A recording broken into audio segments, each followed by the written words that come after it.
Assalamualaikum warahmatullahi wabarakatuh. Apa kabar Bunda cantik, sehat dan bahagia selalu dan senantiasa dilimpahkan rezeki yang berlipat ganda. Alina menatap Erni, Yudhistira dan Satria secara bergantian. Alina juga menatap orang tuanya, hingga akhirnya suara Revan yang berteriak, "Abi!" Suara itu membuat mereka menoleh. Revan langsung memeluk ayahnya, membuat semua fokus dengan siapa yang datang. Ternyata Adnan. Pria itu menatap sedih, kecewa dan marah pada apa yang ia dengar. Alina terkejut dengan kedatangan Adnan. Biasanya sebelum 2 hari tahun baru, Adnan baru menjemput Revan. "Boleh saya masuk?" ucap Adnan. Sutarso mengizinkan Adnan untuk masuk. "Ini siapa Pak, Bu?" tanya Erni pada Sutarso. "Oh, ini mantan suami Alina," jawab Sutarso. Erni dan Satria mengangguk. Ada kegelisahan di hati mereka melihat Revan yang begitu dekat dengan ayahnya, membuat mereka sedikit minder. "Ada acara apa, Pak?" tanya Adnan berpura-pura tidak tahu. "Iya, ini kedatangan Yudhistira sama orang tuanya." Adnan menatap lekap Yudhistira dan menggendong Revan. Saat dirinya sudah di ruang tamu juga bersama mereka. "Mau ngelamar?" Ucapan itu langsung dilontarkan oleh Adnan pada Yudhistira yang juga menatapnya dengan tajam. Aku mau melamar," jawab Yudhistira. Adnan menurunkan anaknya. Dia menyuruh untuk Revan bermain karena Adnan ingin berbicara terlebih dahulu. Setelah Revan pergi, Adnan duduk di kursi tunggal dan posisi itu berada di tengah-tengah Alina dan Yudhistira. Adnan menatap Alina yang menunduk. Balutan gamis dan hijab segitiga yang menutupi dada membuat kesan cantik. Bahkan di hari itu Alina sangat cantik sekali di matanya. "Kamu tahu kan surat perjanjian yang aku ubah poin terakhirnya 3 tahun lalu?" Mendengar hal itu membuat dirinya ingat kembali poin yang sudah ia sepakati dari awal. Perjanjian hak asuh anak. Pertama, dalam perjanjian ini, saya selaku Adnan Esa Anggara menyerahkan secara sadar dan tidak menerima desakan siapapun hak asuh putra saya Revan kepada ibu kandung Alina Soraya. Kedua, dalam hak perjanjian ini saya selaku Adnan Esa Anggara sebagai ayah kandungnya akan memberikan hak seperti kebutuhan yang ibu dan anak saya mau, semisal uang per bulan untuk memenuhi kebutuhan anaknya. 3. Dalam hal perjanjian ini, Alina Soraya bersedia untuk membuka akses sang ayah dan tidak menutupi ketika bertemu. Jika salah satu dari kami yaitu Adnan dan Alina Soraya menikah, hak asuh anak akan jatuh sepenuhnya pada pihak orang tua yang belum menikah. Kami, kedua belah pihak setuju dengan surat perjanjian di atas yang bertanda tangan di bawah ini. Alina seakan diputar ke masa 3 tahun yang lalu, di saat Adnan ke Bogor untuk mengunjungi Revan yang baru berusia 3 bulan. Dia juga menyerahkan selembar kertas yang berisi surat perjanjian seperti di atas. "Kenapa perjanjiannya seperti ini, Mas? Kamu membuat aku tidak menikah seumur hidup gitu?" ucap Alina yang tidak terima. "Aku hanya menghindari anakku dari kekerasan pihak ayah tiri atau ibu tiri. Tidak semua anak akan diterima baik dari pihak perempuan, Alina." Alina mendengar itu sangat amat kesal. Dia membuang mukanya. "Al, ada beberapa kasus di Indonesia yang anak dicubit, dipukul bahkan disiksa oleh ayah tiri atau ibu tirinya. Kalau kamu mendapatkan yang baik itu syukur, tapi aku tidak mau anakku melupakan ayah kandungnya dan anakku terluka." Alina menatap lekat laki-laki di depannya. "Aku tidak akan membuat anakku lupa sama kamu," sahut Alina. "Kalau gitu tanda tangan, di situ ada tanda tangan pengacaraku sebagai saksi." Alina merasa disudutkan. Dia mau tidak mau menandatangani surat itu. Lagi pula, saat menandatangani surat itu Alina memang tidak pernah berpikir untuk menikah lagi. Di samping itu dia takut dan masih ada rasa trauma.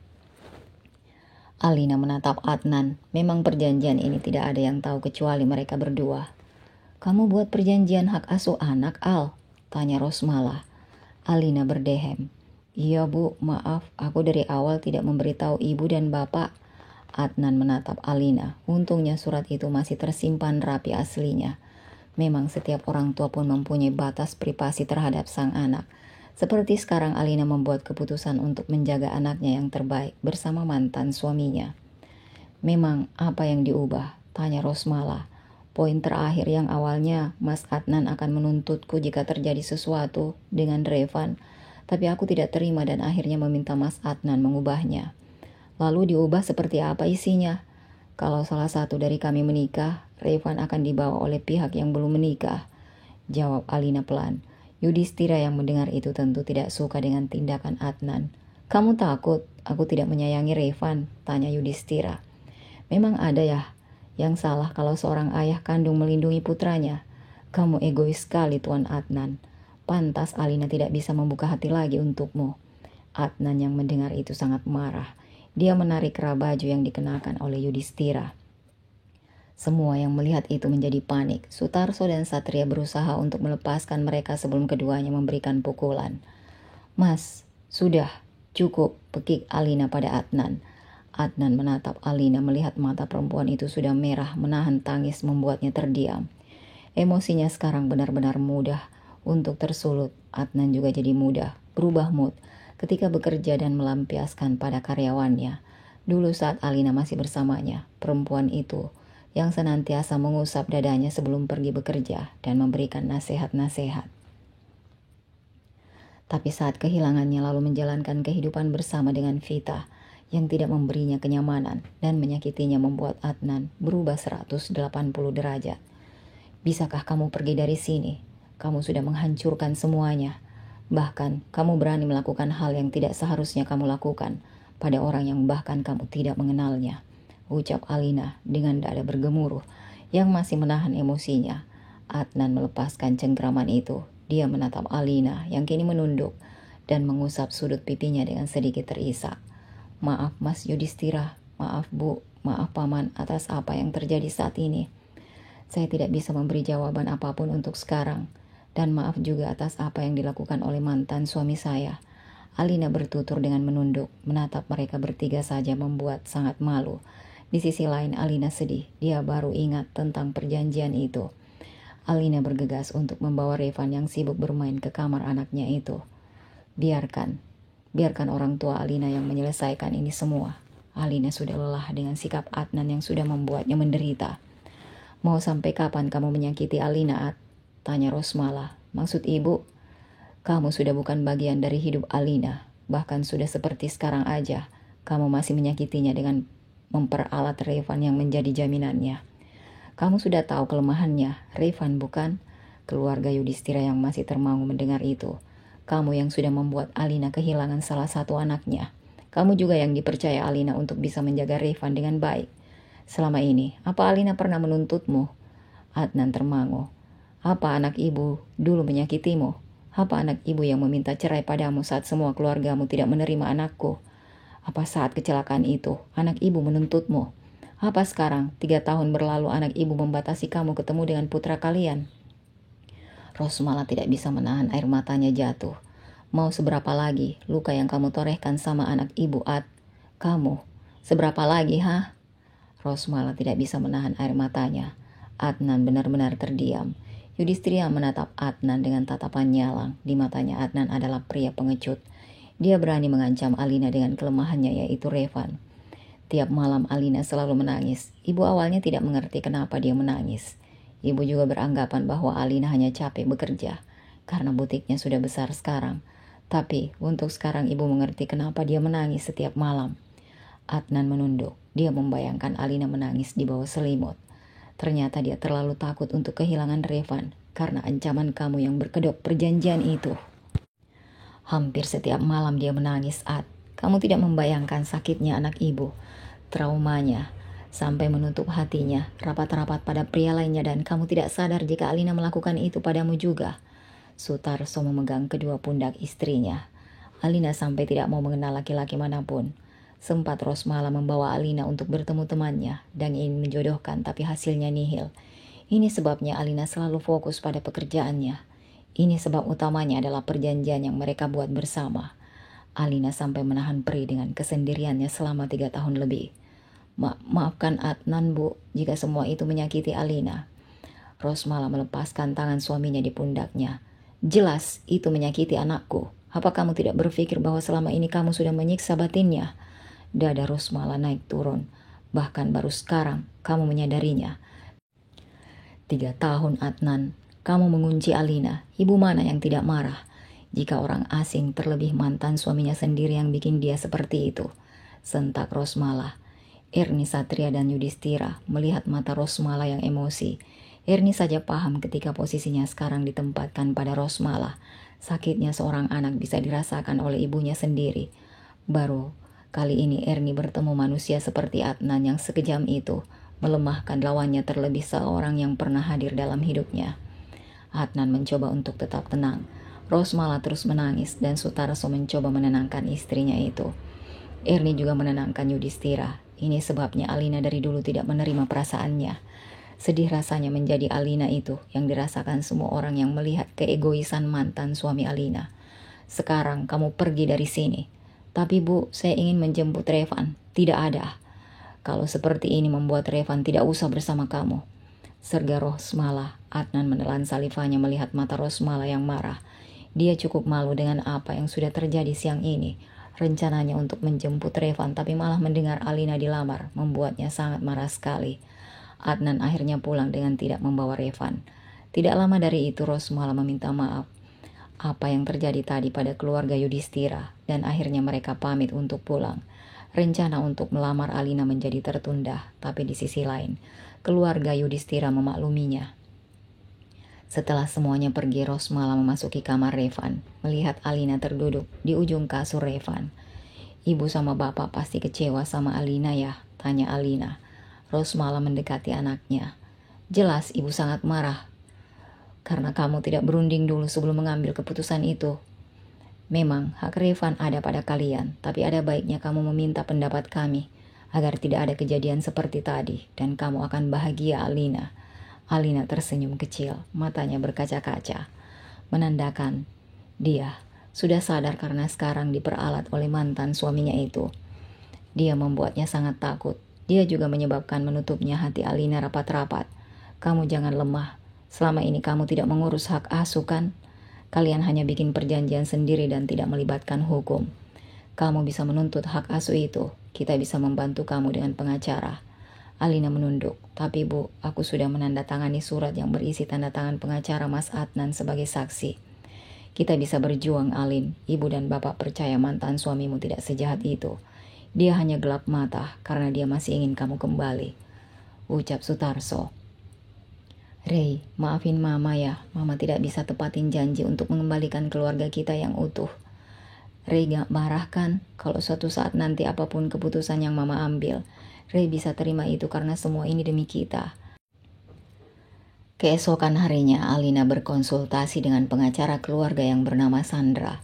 Perempuan itu sudah menangani beberapa kasus berat dan berhasil. Alina hanya berharap kasus yang ia alami ini bisa terselesaikan dengan baik. Alina dan Sandra melakukan pertemuan di sebuah kafe yang terkenal. Kalau perihal hak asuh anak akan bersama ibunya. Di bawah usia si anak 12 tahun Bu Alina, jelas Sandra. Mata Alina berbinar. Berarti ada kemungkinan hak asuh Revan jatuh ke tangan saya. Dari background ibu dan ayah Revan sama-sama kuat di sini. Terlebih kalian berdua memang mencukupi untuk segi materi. Tapi namanya kasih sayang, seorang ibu gak bakal diragukan.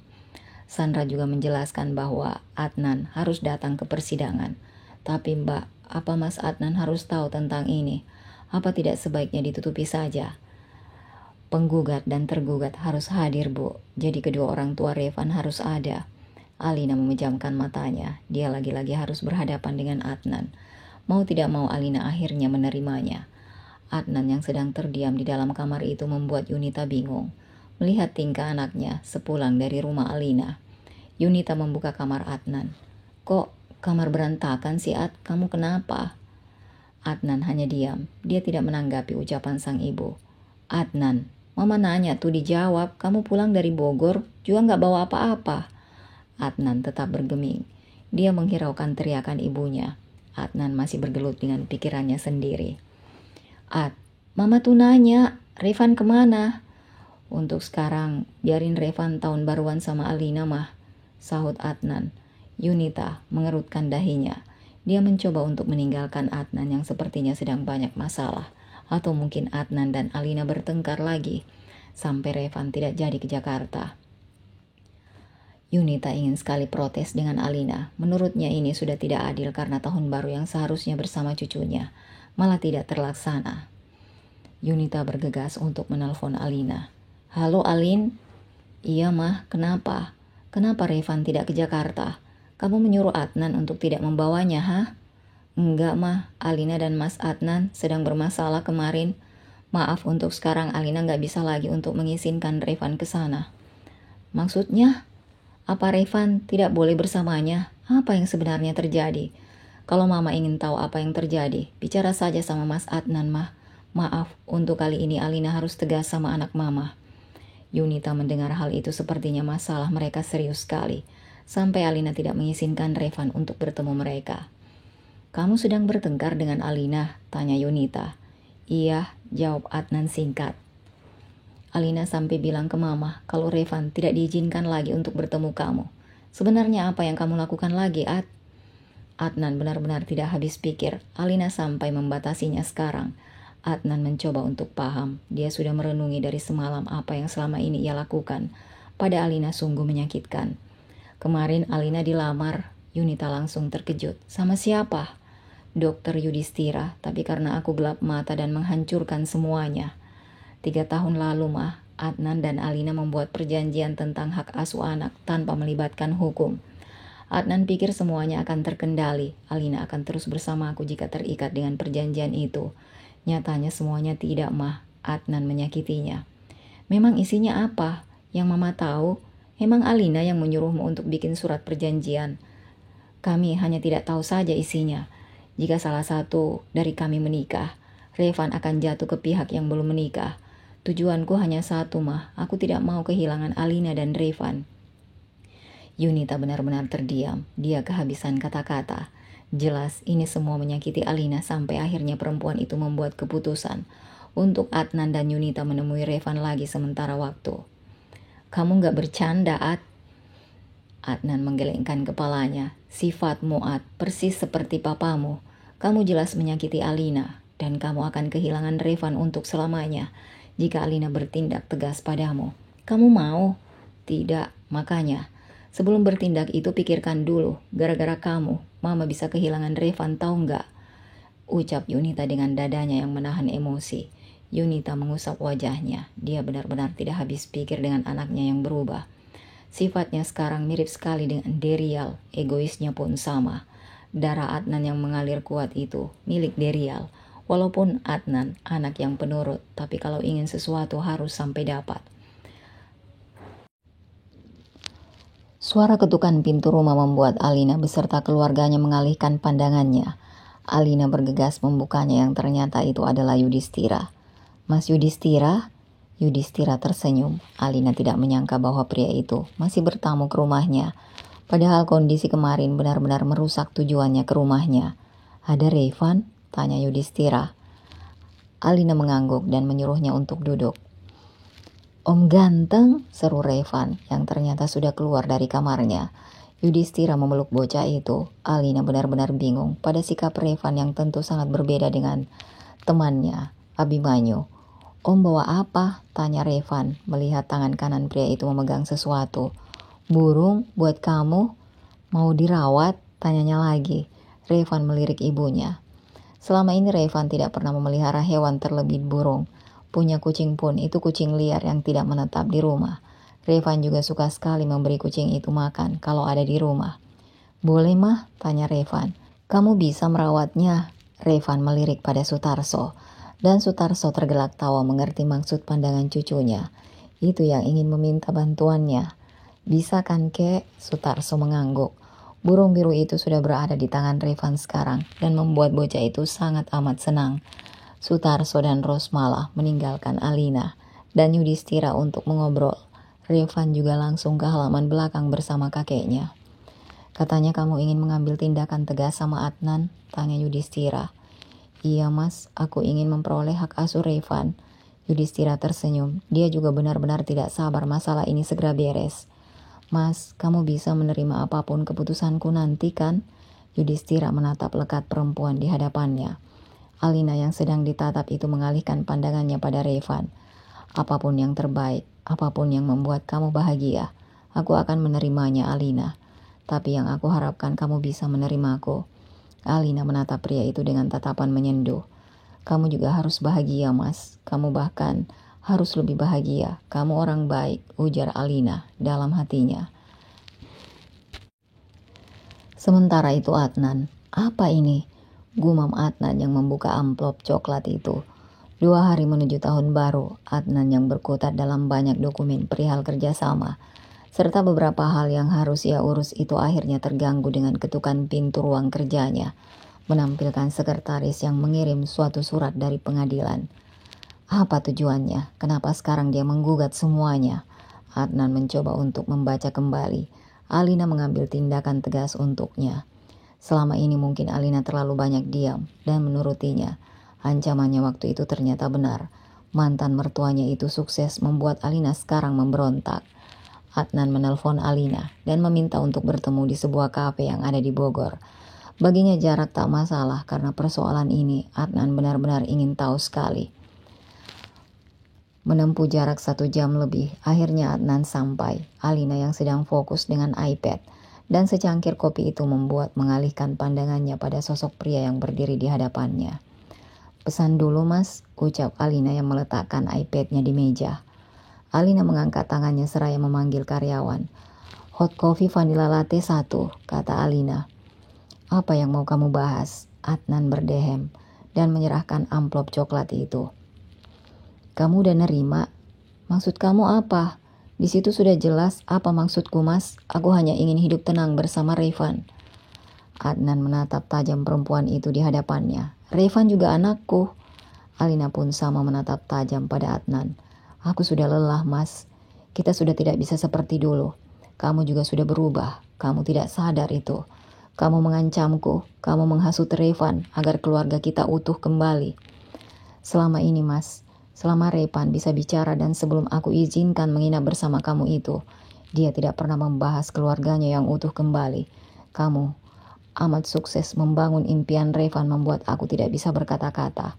Ditambah kamu juga sukses menghancurkan hidupku dan mentalku.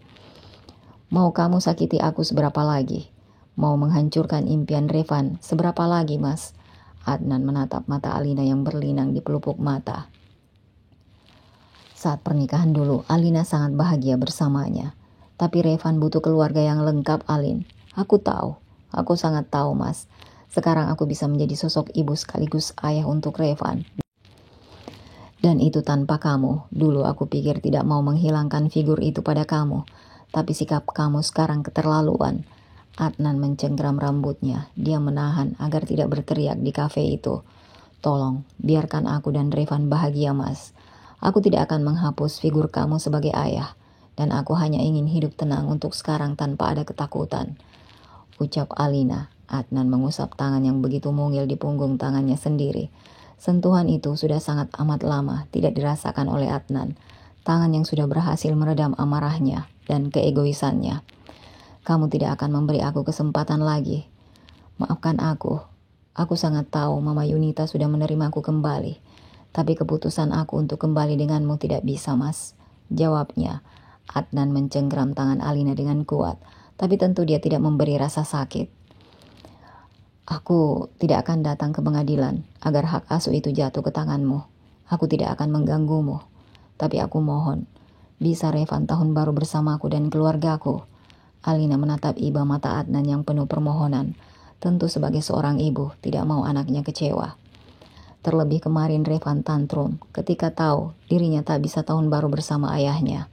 Boleh, kita ke rumah sekarang. Kamu bawa mobil? Mobilku lagi masuk bengkel, Mas. Akhirnya Adnan menawari tumpangan. Abi, teriakan itu selalu sama ketika Adnan datang menghampiri sang putra. Kamu sedang main apa? Burung baruku? Tunjuk Revan pada kandang yang ada di lantai terasnya. Namanya? Kamu sudah memberinya nama? Nemo. Karena kata Om Yudhistira, burung itu jenis kelaminnya laki-laki. Menurut Ray, itu nama yang cocok untuk burung biru itu. Dek. Dada Adnan tentu berdetak lagi. Mendengar nama Yudhistira, Adnan harus mengontrol emosinya. Kamu suka? Revan mengangguk semangat. Baru kali ini dia pelihara hewan dan akan menjaganya terus. Bahkan Nemo, burungnya itu selalu tidur di kamarnya, tepatnya di balkon kamarnya, tiap pagi, siang, sore, bahkan malam. "Ngapain kamu kesini?" Suara itu begitu ketus keluar dari mulut Rosmala yang menatap tidak suka pada Adnan. "Kamu masih berhubungan dengan laki-laki itu, Al?" "Bu, aku mohon jangan marah dulu. Bagaimana ibu bisa tidak marah? Bagaimana ibu bisa tenang kalau laki-laki itu di sini? Dia pasti mendoktrin kamu lagi kan?" "Bu, jangan buat Revan tantrum lagi. Aku sudah membuat kesepakatan dengan Mas Adnan. Dia tidak akan datang ke sidang dan dia juga menyerahkan hak asuh Revan pada aku. Tapi untuk tahun baru kali ini biarkan Revan menghabiskan waktu bersama ayahnya." Rose malah menatap tidak percaya apa yang dibicarakan oleh putrinya. Dia benar-benar tidak habis pikir. Alina masih saja percaya pada Adnan. Beginilah kalau mempunyai anak yang tidak tegaan. Alina selalu tersentuh dan beberapa kali juga Alina pernah dapat kebohongan dari itu semua. Tapi seorang Alina tidak pernah kapok. Alina mengusap rambut putranya yang sedang duduk di ruang tamu. Alina mencoba untuk membuang rasa sakit hatinya. Kebahagiaan anaknya lah yang lebih penting. "Mama, waktu itu Mama janji mau tahun baru bareng Abi dan Oma. Mama gak lupa kan?" tanya Revan, yang masih memeluk sang ayah. Alina mengerjapkan matanya. Dia menetralkan degup jantungnya. "Memang Mama kamu janji seperti itu?" tanya Adnan memastikan pada putranya. "Iya Abi, di depanku, kakek dan nenek juga kok." "Iya Rey, nanti Mama kalau sudah tidak banyak kerjaan dan mobil beres besok Mama akan ke sana." Mata putranya itu berbinar. Lagi-lagi Rosmala melihat itu memutar bola matanya dengan malas. Sutarso yang melihat istrinya pun mengusap punggung tangannya dan berusaha untuk mengerti. "Kamu ini Al," tegur Rosmala yang marahnya sudah berkobar. "Kenapa lagi sih Bu? Kenapa kamu memberi Revan pada Adnan? Apa kamu sudah amnesia yang membuat kamu seperti ini? Karena siapa?" protes sang nenek. Alina menatap Rosmala. "Bu, aku ibu kandung Revan. Aku tahu yang terbaik untuk Revan dan aku juga gak mau melukainya. Aku tahu ibu khawatir, tapi tolong Bu, aku hanya ingin semuanya cepat beres. Aku juga janji tidak akan lagi membuat ibu dan bapak khawatir lagi karena aku ingin pergi jauh bersama Revan tanpa Mas Adnan serta kalian berdua tahu." Alina dengan cepat masuk ke dalam kamarnya. Rosmala meneteskan air matanya dan Sutarso mengusap punggung istrinya itu. Interval. Alina menatap sekitarnya dan ketika mencoba duduk tapi perihnya sangat tidak tertahankan. Alina mencoba mengingat semuanya, semua kejadian di mana Yudhistira tertusuk karena Abimanyu. Apa semuanya mimpi? "Aku kenapa Mas? Kamu kok kayak sehat banget? Tia mana?" Pertanyaan itu dilontarkan oleh Alina berkali-kali. "Terus kenapa aku ada di rumah sakit? Aku sudah keluar dari rumah Abimanyu Mas." Yudhistira yang berdiri di samping berangkar tempat tidur Alina itu masih tetap diam. Tak lama orang tua serta Tia masuk dengan tergesa-gesa. Sungguh Alina seperti orang linglung sekarang. Sebenarnya apa yang terjadi? Alina juga bingung dengan kejadian beberapa saat lalu yang seperti nyata. Tia dan Rosmala memeluk Alina dengan erat. "Kamu sudah sadar nak?" Pertanyaan itu mampu membuat Alina benar-benar tidak mengerti. "Memangnya apa yang terjadi? Aku kenapa Bu?" Rosmala mengusap pipi Alina. Tubuh wanita yang masih terbaring menatap lekat orang tuanya itu. "Kamu hampir saja terbunuh Alin," ucap Rosmala. "Aku? Tidak mungkin Bu, aku melihat Mas Yudhistira yang berlumuran darah." Rosmala menggelengkan kepalanya. "Saat itu, saat aku hendak melayangkan pukulan pada Abimanyu itu, kamu tiba-tiba datang untuk memisahkan kami hingga akhirnya aku nggak tahu Abimanyu ternyata memegang senjata tajamnya sampai kamu terluka." Alina mencelos. "Lalu Abimanyu sekarang?" "Penjara. Dia mencoba untuk membunuhmu dan Bapak tidak akan tinggal diam Alin." Air mata Alina mengalir. Ternyata dialah korban dalam semua itu. Alina melupakan kejadian itu bahkan untuk mengingatnya saat sadar seperti sekarang pun. Tetap tidak bisa dan hanya mengingat mimpi Yudhistira yang membuatnya melemas. Yudhistira mengusap punggung tangan Alina. Dia tahu bahwa wanita itu sangat terguncang sekarang. Suara kembang api, tahun baru dan semarak sukacita terdengar hingga masuk ke ruangan demi ruangan di rumah sakit. Alina masih dalam pemantauan dokter keluarga Yudhistira. Yudhistira sesekali datang di sela jadwal prakteknya. Ibu Yudhistira juga sesekali datang menjenguk. "Kapan aku bisa pulang? Aku tidak betah di sini," keluh Alina. "Revan pasti senang tahun baru bersama ayahnya." "Iya," Alina melarang menghubungi Revan. Alina tidak mau mengganggu tahun baru anaknya itu. "2 hari lagi, jahitan kamu belum kering benar," jawab Yudhistira. "Kenapa?" tanya Yudhistira menyadari pandangan Alina. "Aku masih bermimpi yang sama, Mas. Aku begitu takut kamu kenapa-napa. Dan di mimpi itu, kamu tertusuk hingga banyak mengeluarkan darah. Aku cuma takut aja. Dokter yang ngurus kamu itu bilang cuma trauma aja. Dan buktinya aku sehat sekarang. Jadi kamu tidak usah khawatir. Kamu lebih baik pulang. Pasti kamu lelah sekali." Yudhistira menggelengkan kepalanya. Dia menolak dengan semuanya. Alina tahu benar lelahnya pria itu. Di sela bekerja, pria itu tetap memantaunya. Bahkan seperti sekarang saja yang seharusnya pria itu sudah terlelap. Telepon Alina berdering. Di sana melihat wajah Revan dan Adnan yang sedang berada di rumah keluarga besarnya itu. Adnan yang tahu ada yang berbeda akhirnya menampilkan wajah pria itu saja. "Kamu kenapa, Al?" Mata Alina melirik Yudhistira yang memilih untuk bermain dengan benda pipih di tangannya itu. "Aku sedang di rumah sakit, Mas. Aku minta tolong sama kamu jaga Revan ya." Alina melihat wajah Adnan yang terkejut. Bahkan saat seperti ini Adnan tidak tahu kondisi Alina seperti apa yang tiba-tiba sudah berada di rumah sakit. "Kenapa? Kamu sakit?" Aku mohon jaga Revan dulu sampai aku keluar dari rumah sakit," jawab Alina.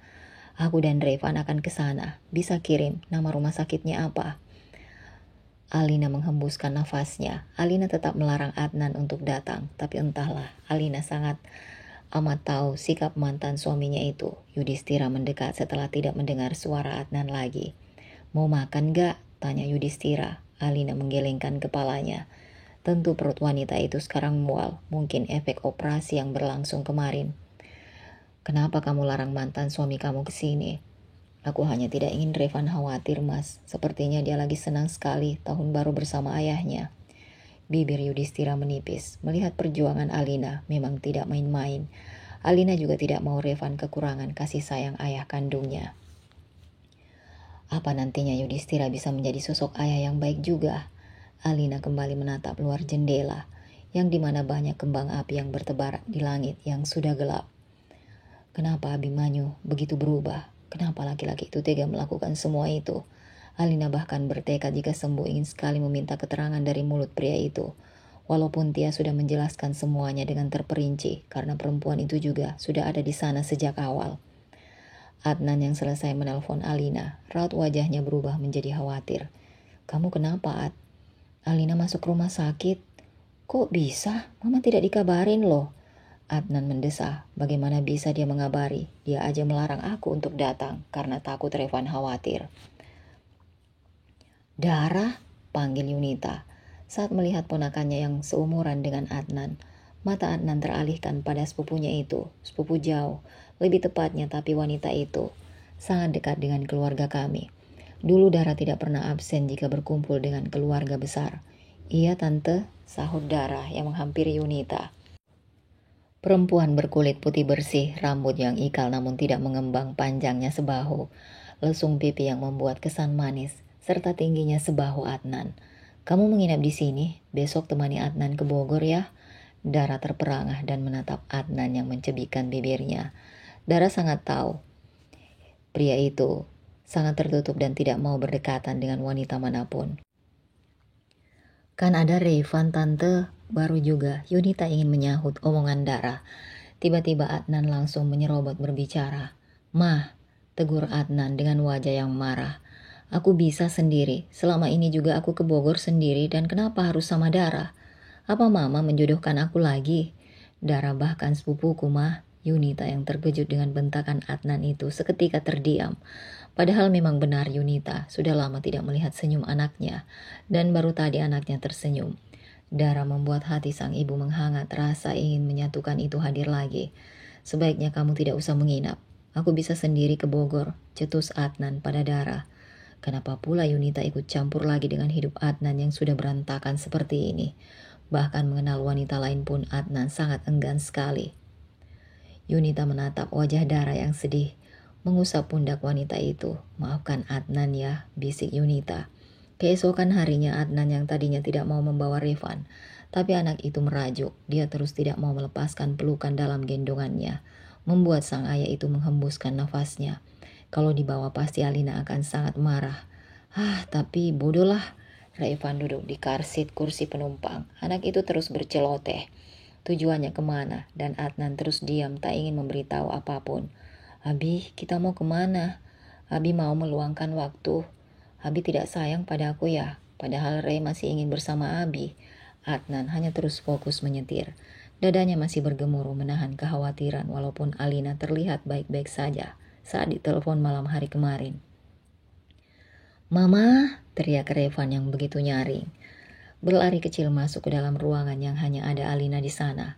Alina yang terkejut melihat Revan dan anak itu yang langsung memeluk sang ibu. Alina menahan perih bagian perutnya. "Mama, sayang jangan nangis, Mama tidak apa-apa." Revan memeluk ibunya dan Alina menatap sebal pria yang berdiri tidak jauh dari berangkar tempat tidurnya itu. Adnan mendapatkan sinyal kekesalan membuatnya membuang pandangan ke segala arah. "Mama, sayang jangan nangis, Mama tidak apa-apa." Alina merapikan rambut putranya.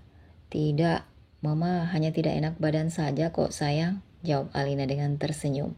Padahal dia menahan perih yang sepertinya luka di perutnya terbentur karena Revan terlalu kuat menubruk saat ingin memeluknya. "Rey tidak mau Mama kenapa-napa." Alina tersenyum menahan untuk tidak tertawa. Apa yang ditakutkan coba? Jelas Alina akan bertahan, tidak kenapa-napa demi sang putra. "Kamu beneran tidak apa-apa, Al?" Alina yang tadinya menatap tatapan sayang pada putranya. "Aku tidak mengajaknya," ujar Adnan. "Sungguh?" Alina tetap menghiraukan ucapan pria itu. "Nemo, kakek menjaganya dengan baik kan?" "Pasti kamu tidak percaya kalau Nemo sekarang gendutan berkat kakek." "Sungguh mah?" tanya bocah polos itu pada Alina. "Ibu yang memberitahu dia?" tanya Alina pelan dengan mata mengarah pada Adnan. Tia yang melintasi situasi yang agak tegang sedikit akhirnya berhasil membujuk Revan untuk keluar dengan mengajak bocah itu ke minimarket. "Kamu tahu kan sifatnya seperti apa?" Alina menghela nafasnya kasar. Dia tahu benar, tapi lagi-lagi Adnan tidak menuruti keinginannya. "Aku kesini karena khawatir." "Memang tidak boleh." "Sudahlah mas." Aku tidak butuh perhatian kamu itu." Suara Alina yang meninggi membuat wanita itu memegang perutnya. Sutarso dan Rosmala tentu panik karena melihat bercak darah yang menembus dari pakaian rumah sakit itu. "Panggilkan dokter," suruh Rosmala pada Sutarso. Adnan yang mendengar itu akhirnya mendekat. Sekitar 5 menit dokter datang ke ruangan intensif Alina, memeriksa dengan seksama beberapa luka jahitan yang ternyata terlepas. "Bisa Bu dan Bapak keluar dulu soalnya jahitan Ibu Alina terbuka dan kami harus menjahit ulang lagi." "Sebenarnya Alina kenapa Bu?" "Pak," Sutarso yang berjalan tidak tenang itu akhirnya berhenti. Penuturan Tia Alina disekap oleh teman SMA-nya yang ternyata dari dulu menyukainya. Jawab Sutarso. "Kok bisa Pak?" Sutarso menceritakan sesuai dengan apa yang diceritakan oleh Tia.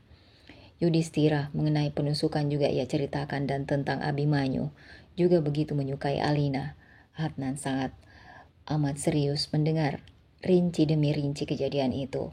Adnan juga sangat tidak asing mendengar nama yang dituturkan oleh Sutarso. Ada rasa kesal yang menyelimuti dirinya. Adnan benar-benar seperti orang bodoh karena tidak tahu apa yang terjadi. "Sekarang Abimanyu di mana, Pak?" "Sudah masuk penjara?"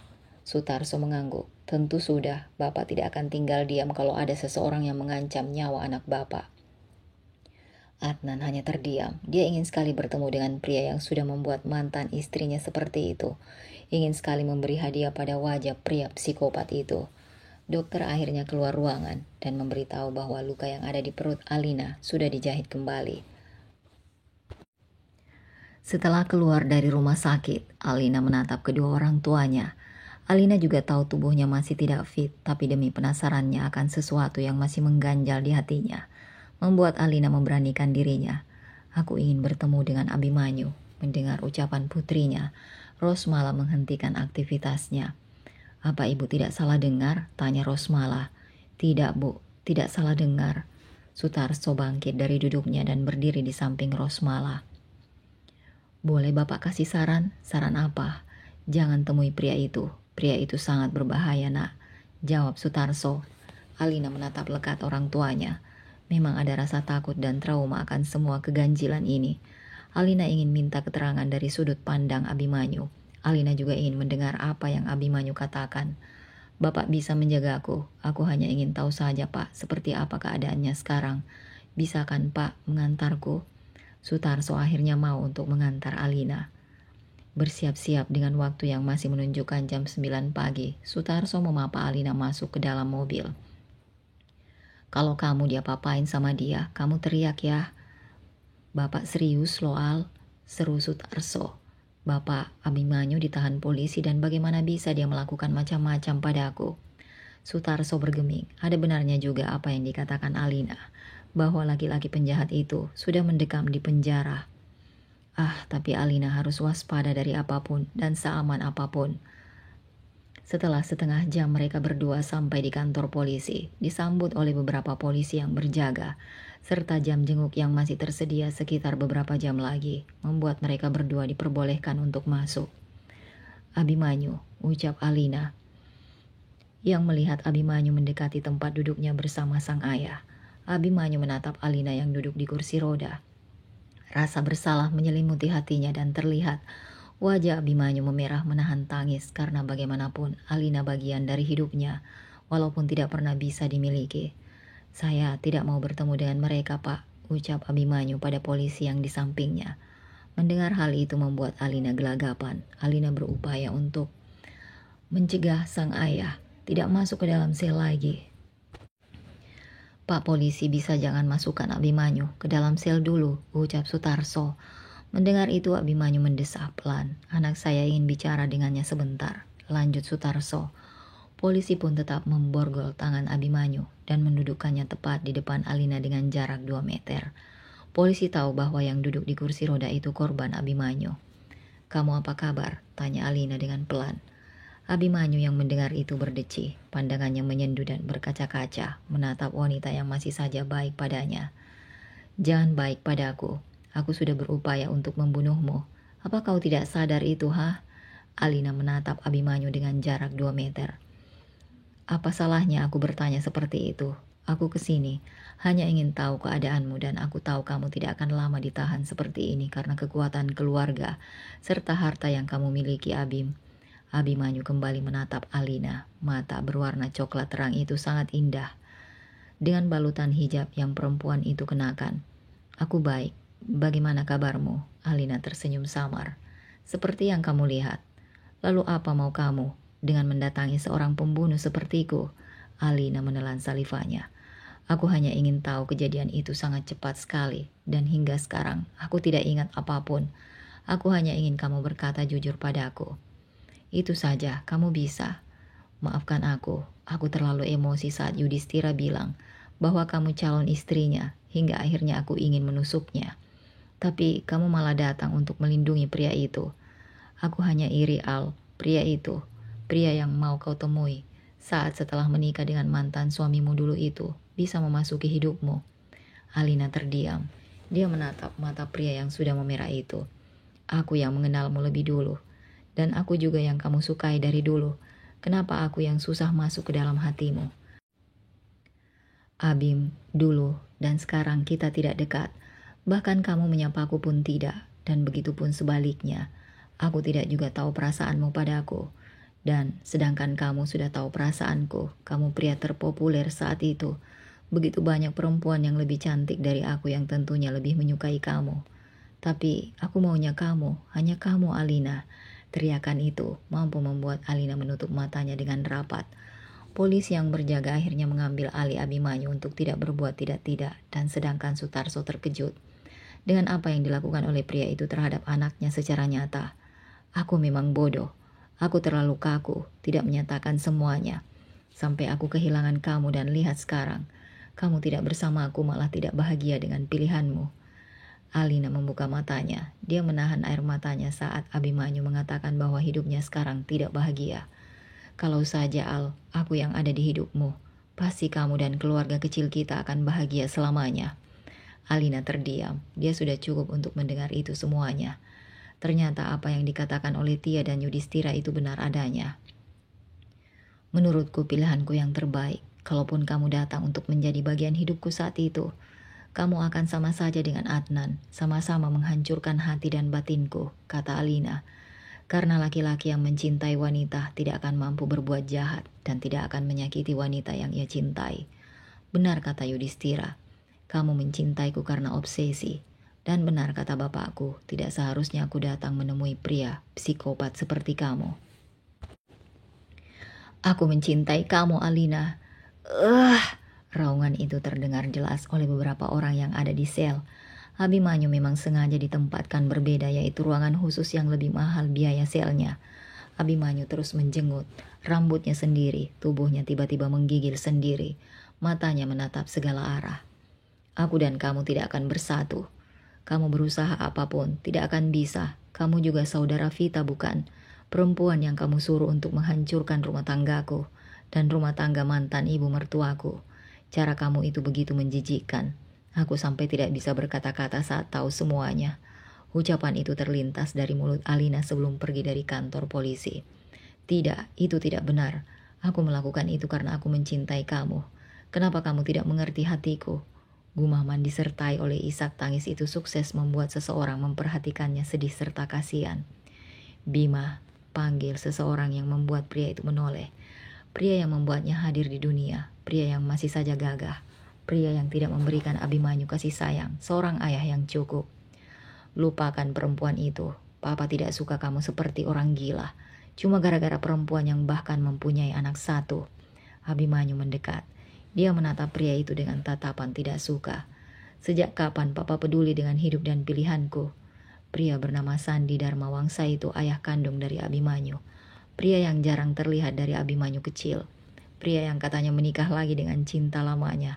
Setelah beberapa tahun bertemu kembali hingga Abimanyu mempunyai 2 adik perempuan. Kamu sudah dewasa dan harusnya pria dewasa bisa berpikir dengan baik. Ingat Bima, kamu mempunyai adik perempuan dan saya tidak mau adikmu malu mempunyai abang seperti dirimu. Abimanyu tertawa, matanya yang menggenang akhirnya keluar lagi. Bagaimana seorang ayah dan suami berbicara seakan-akan Abimanyu terlihat lebih buruk darinya. Amelia, ibu kandung Abimanyu, memilih untuk bunuh diri setelah tahu Sandi menikahi perempuan lain. Itu membuat Abimanyu kalut dan dendam pada ayahnya sendiri. Urus saja keluarga kecilmu itu. Aku sedang sibuk mengurus perusahaan kakek.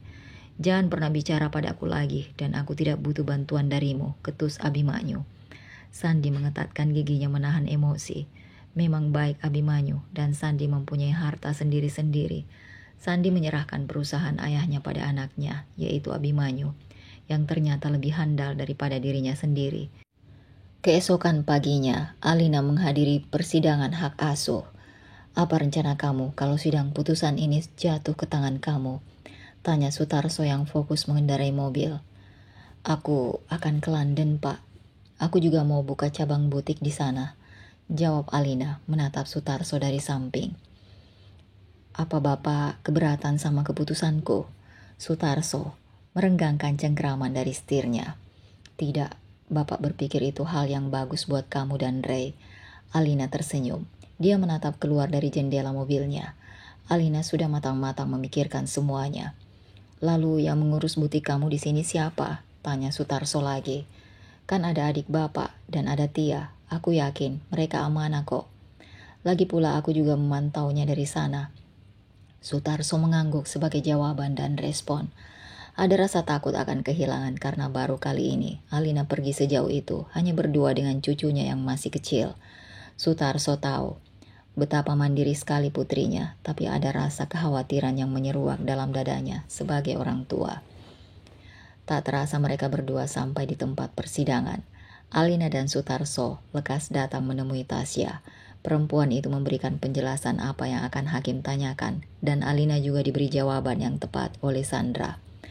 Jadi Mbak, kalau kata saya persidangan ini akan berlangsung 1 kali karena adanya surat-surat dari Pak Adnan Kasih ini. Senyum Alina kembali mengembang mendengar ucapan dari pengacara keluarganya itu. Alina juga melihat keadaan sekitar yang dimana tidak ada Adnan di sana dan hanya 2 pengacara sebagai perwakilan. Pak Edwin, panggil Alina. Edwin mendengar menoleh pada Alina. Oh, Bu Alina, apa kabar? Baik, Pak. Bapak sendiri bagaimana? Edwin menjawab bahwa keadaan dirinya baik-baik saja. Pak Adnan sedang berada di Singapura untuk perjalanan bisnis, Bu, dan persidangan ini diwakilkan oleh saya dan rekan saya, jelas Edwin. Alina mengangguk saja mendengar jawaban itu. Kata Pak Adnan, hak asuh sepenuhnya akan dikasih pada Ibu Alina. Jadi saya hanya menyampaikan apa maunya Pak Adnan saja. Iya, Pak, saya dan Mas Adnan sudah berdiskusi untuk yang terbaik. Tepat seminggu setelah sidang, Alina berencana untuk kembali ke rumah sakit, sekedar melepaskan jahitan bekas operasi di perutnya, dan juga Alina merencanakan untuk ke butik, melihat progres yang sudah ia tinggalkan seminggu lebih itu. Ia pun berencana akan menemui Yudhistira. Alina terus berjalan cepat menuju ke lift.